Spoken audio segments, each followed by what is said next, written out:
antara salah faham yang ramai lagi daripada semua penyimpan emas ada adalah konsep simpanan emas dalam akaun Emas-Gap. Adakah emas di dalam akaun Emas-Gap adalah emas digital ataupun fizikal?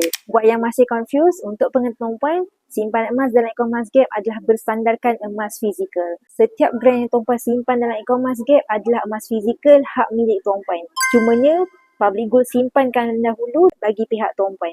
Bila tuan-puan nak fizikalkan nanti, tuan-puan boleh sahaja terus klik pada button withdraw dan boleh fizikalkan any item yang tuan-puan berminat. Buat yang belum tahu, sebenarnya simpanan emas dalam akaun Emas-Gap juga diwajibkan kadar zakat bila sudah cukup syarat wajib.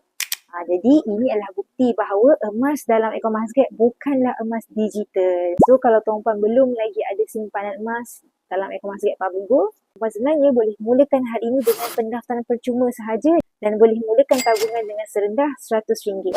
Mana nak saya bantu, tuan-puan cepat-cepat komen emas dan saya akan bantu tuan-puan dengan sebaiknya.